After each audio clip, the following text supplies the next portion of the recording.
People say, let's move out to the suburbs where it's nice, peaceful, safe. But there's some suburbs where the gangs are banging as hard as the city, or even harder. Today, we're gonna talk about A-Town, Aurora, Illinois. Let's get into this video.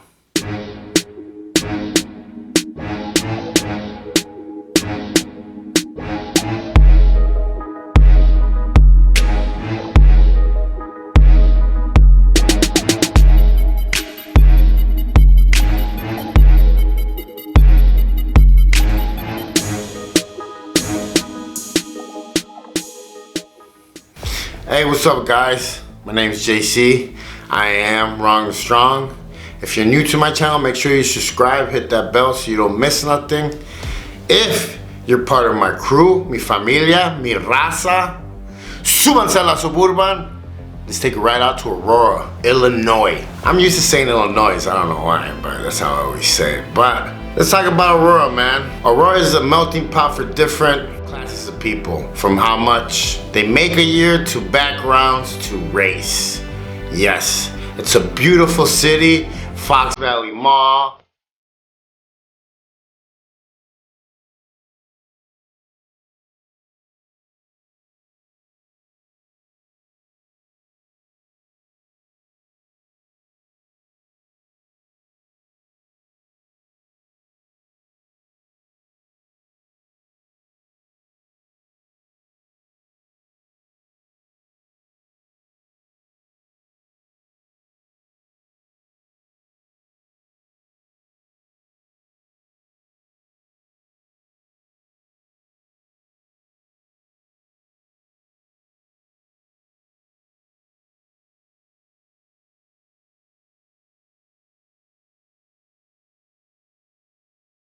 There was a bowling alley we used to go to over there all the time, but shit got crazy all the time.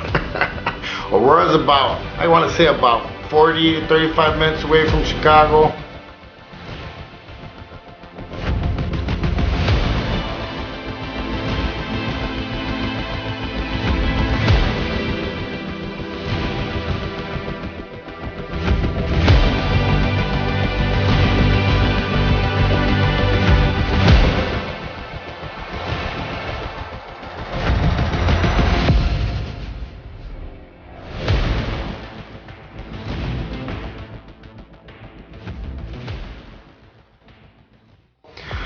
But don't get it twisted. A-Town. A-Town. In or about 1960, Aurora began experiencing higher gang activity and crimes. There was greaser gangs out there and Latino gangs like the Spanish Skulls. They would meet up, have fights, brawls, whatever you want to call it. You know, back in the days, it wasn't as normal as it is today where, you know, everybody was packing guns. Yes, there were guns and people got shot and they were, you know, but mostly they would meet up and, you know, fight it out, you know, duke it out with chains, pipes, bats, fists. That's how they did it and that's how it was done. By 1970s, the drug game was big on the street. People like to make money. People like to, you know, be somebody. So out in the suburbs was a prime opportunity for a lot of Chicago-based street gangs to move in and set up shop and mark their territory.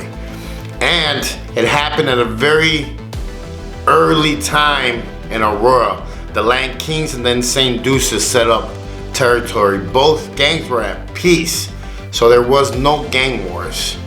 So it was actually under the radar, what we call, because there were no fights in between them. So, you know, they flew under the radar for years until they got a little bit big. Instead of fighting each other, they actually started fighting the local gangs and taking over territory. A lot of those local gangs actually ended up turning Deuces or Latin Kings. By 1983, the MODs, the Maniac Latin Disciples, the Black Gangster Disciples, and the Vice Lords had set up shop as well. So let me explain something to you about the suburbs. In the suburbs, you know, the GDs is predominantly a black gang in Chicago. The Vice Lords also. The Maniac Latin Disciples is a Latino gang, you say, but mostly were Puerto Ricans when they first got started. Well, in the suburbs, it's a little bit different because you pretty much take in the kids that you can, so they're more mixed. So there's a lot of black gangs out in the suburbs that have white Mexican members, like the Vice Lords, the GDs, you know, and I've seen this a lot in Bolingbrook. You know, Bolingbrook is a suburb that's not too far away from Aurora, and it was, you know, getting pretty bad out there too. By 1990, the Aurora police had over 1,000 documented gang members, and that's just members they pick up, they take their picture, and there's something to document them as gang members. That is a tattoo or their nicknames. I always gave like fake nicknames. I never gave them really my real nickname. I would tell them it was Taz or Magic, and they document you and put you on a gang profile file. By the 90s, Aurora was experiencing murder, shootings, stabbings on everyday basis.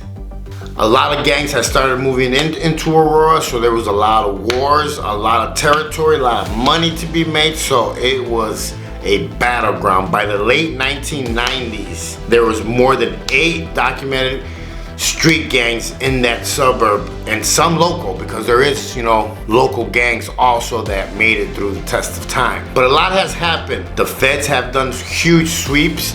They did a huge sweep in the early 90s of the Land Kings. Then they did a sweep on the Deuces, and many things have you know, changed. You know, war, loss of life, taking down leaders. Many are in prison. Why? I really can't say, man. You know, I can only tell you my story and tell you that I spent 17 years of my life incarcerated trying to prove myself and trying to fight for something that at the end of the day stabbed me in the back and actually tried to take me out. You know, my parents moved me out to the suburbs to, I guess, try and give me a better life at one point in my life. Even though my dad was really never a dad, he tried, I guess you could say, in other ways to move me away, even though it was for his, you know, wife at the time and her kids, to get them into a better high school and everything, because we were at Morton East and it was getting really, really bad, a lot of shootings and everything. But, you know, he moved us out there, and it wasn't as bad as Cicero or Chicago. It still had its little pockets of little areas, but that's just to show you that no matter where you move or where you go, if you want to get into shit, you're gonna find it, you know. And that's what happened to me. I ended up moving to Bolingbrook, and we started a set of Saint Disciples out in Bolingbrook, and we would hang out in Beacon Ridge, in Sunridge. You know, there was GDs out there, there was Vice Lords, Blackstones, Ambrose, and still got into a lot of shit. Still got a lot of my boys out there locked up. Still a lot of them got shot. And it's a little bit different in the suburbs because there's nothing to do but gangbang and smoke weed and drink, you know what I mean? Because you're out in the middle of fucking nowhere and there's not really a lot to do. I mean, let's admit it. It's not like the city where you could go to this mall, that mall, let's go to the movie theater, let's go over here, let's go over there. There's a lot of stuff to do out in the city. In the suburbs, it was very, very different. So, you know, I would find myself, you know, stealing cars and driving all the way back to Chicago and then driving back. And it was just to say, man, like, it doesn't matter where you move or what you do. If you're gonna get into shit, you're gonna get it, and you're gonna fight it no matter where you move. But I wanna say this about Aurora. It is a beautiful city. Like I said, there's good parts, bad parts in Aurora. There's beautiful homes out there. It's a beautiful city. Every city has its ghetto, and every town has its bad neighborhood, you know. But I do want to say that A-Town, Aurora, is, you know, known for their wars, for their gangs, and they're putting in the work, man. A lot of crazy ass dudes have come out of that town. And like I said, you know, Chicago has produced some gangster ass motherfuckers. Well, Aurora has too.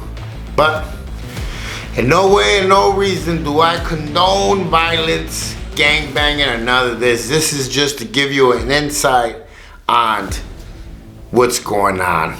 Yeah, my name's JC. I am wrong to strong. Hey, don't judge nobody. Stay in your lane. Live savage. And remember, you only have one life to live. You might as well live it free, sober, outside, with your family, and not gang banging.